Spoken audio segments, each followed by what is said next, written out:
friends, welcome back. Today we are going to be testing out my soil blocker for the first time. One of the most expensive parts of the seed starting process is getting enough trays and plastic containers to start your seeds in. And it can be really costly, especially if you're investing in nice ones that will last for a while. If you just get the cheap ones from Walmart or Home Depot, they're only gonna last you one growing season, maybe two. And that's part of the reason a lot of growers will use these soil blockers. These soil blockers act as basically soil seed trays, so you don't have to have the plastic seed tray. Now, you can see I still have a plastic tray here. That's to go under the soil blocks because you still have to have something to hold the soil blocks. But for the cost of what I normally would have bought several seed trays for, you could buy one of these soil blocks and a set of nice sturdy bottom trays. I got this from Bootstrap Farmers. So this is my first time to try out one of these soil blockers to see if this is worth it for us for growing. I know tons of people that use them. I'm actually, if you notice in my last video, I just put our seedlings in regular trays. So I'm going to kind of half and half and do half of my seedlings in regular trays and do half of my seedlings with these soil blocks, just so I can see what works best for us, what's easier to maintain, all the things. So today you get to witness me trying the soil blocker for the first time, and hopefully it goes well. I've got my this week's box, and there's not a lot in it to plant this week, according to Seed Time. This week for us here in Zone 7B is going to be my rosemary. Now, rosemary is an amazing plant. It's a great herb to have in your garden. Sometimes it's perennial, but it's a tender perennial, so it's a little finicky. It may come back and it may not. I have some in one of my containers and I'm hoping it comes back, but just in case, I'm gonna go ahead and plant this rosemary and get some started. Rosemary is antioxidant and anti-inflammatory, which makes it a great headache tea. If you suffer from headaches or aches and pains, you can put this in a tea or a tincture and you can have a great headache ease, or it's delicious in your food as well. So I always like to have some rosemary around. But like I said, it's a little finicky to get started. Actually, it can take up to a month to fully germinate. So I want to make sure I get some started this year and off the ground. Like I said, I had a little bit in my garden last year and I was able to harvest a little bit, but not much. And I want to really up my game this year with rosemary and make sure I have plenty. This is the rosy rosemary from Baker Creek that I have right here. All right, now as far as the soil blocker goes, this is a Ladbrooke soil blocker, and it is not the tiniest size, but it's a fairly small size. There are as many different recipes for soil blocking soil as there are sands on the seashore. So I'm gonna start with really easy, really simple, because this is my first time. I eventually will probably tweak and get my own mix. But for a first-time starter, I've read that a lot of people have had great luck using the bagged Pro Mix potting soil. So that's what I'm using, and hopefully eventually I'll figure out my own mixture that works really well. I've also read some people don't sift it, and some people do sift it. So for this time, I'm going to use non-sifted Pro Mix. Next time I'll sift it, and we'll see the difference in how well it holds together and how well it seeds germinate and all the things. But this growing season is going to be a grand experiment in soil blocking and different types of soils and all sorts of things. So hopefully you learn as much as I'm going to learn this time around. And if you are a veteran soil blocker, I would love, love, love to hear all of your tips and tricks, because like I said, I'm new to this. So I have my Pro Mix potting soil in this bucket, and I have fully saturated it. That's one thing I read, that everybody says you want to make sure you get it really, really, really saturated. The more saturated, the better. You want it to hold together. So I'm going to take the soil blocker, and I'm just going to mush this down in here and fill up those little compartments with soil. And I want to mash them down and make sure I have them full. Okay.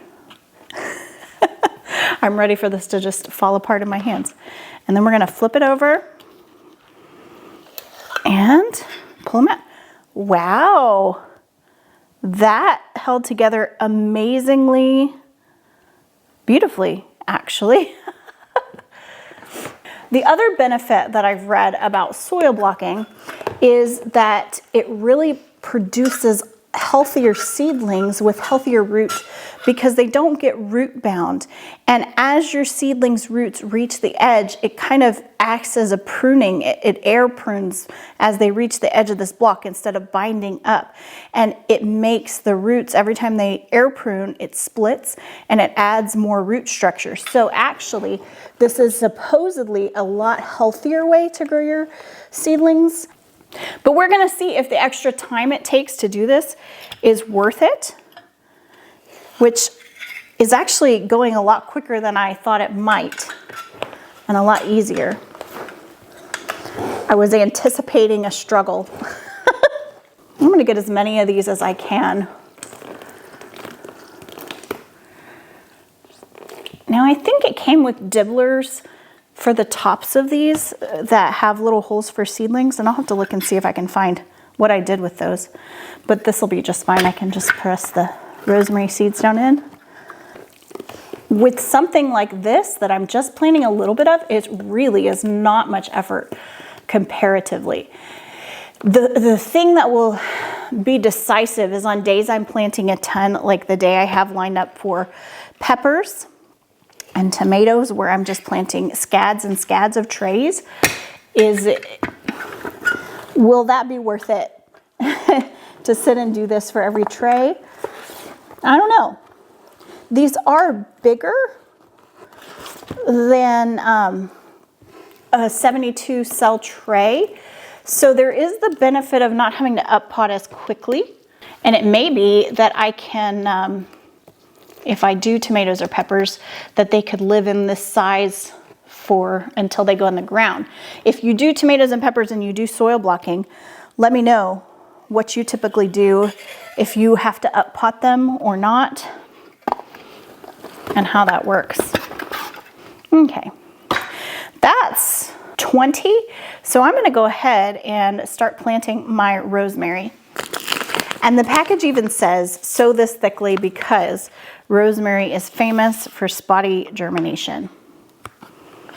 So rosemary doesn't need to be deep at all, pretty shallow. So I'm just gonna dibble the top with my pencil and get some in there. 2 or 3 seeds is what I'm putting per little cube. And one of the tricky parts is going to be making sure while these are germinating, because remember they can take up to a whole month, we want to keep them moist. And I don't know how the soil blocks fare as far as being able to keep them super moist. In a tray like this, I can just bottom water, so it's not going to be a huge issue. I'm not sure how well these little cubes hold up to that, but this is all, like I said, a grand experiment, and we are going to find out. The other thing I could try, and some of you might have some insight on this as well, is using some of those trays that have the grates on them so that I can put them down into some water and pull them up when I need to, rather than just pouring water in here and waiting until it soaks up. And I'm not putting these very deep at all. They're small seeds, and just a typical rule of thumb is you want to plant the seed about as deep as the seed is tall. These are, because they're so small, that means not very deep. And there we have it. Rosemary ready to go. So let's get it onto the growing shelf and we'll take a peek at how my other seeds were doing that we planted last week.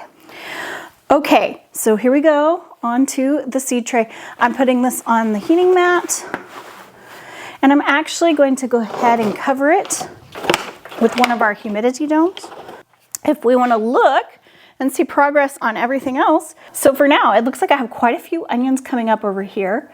They're drying out, so I do need to water these. But these celery And asparagus still haven't germinated, but they take a few weeks to germinate, so I'm not worried. I'm gonna go ahead and give these some water. So we'll see you back, I guess, in February. Will be next week, and we will be starting some more seeds and filling up this whole big system here.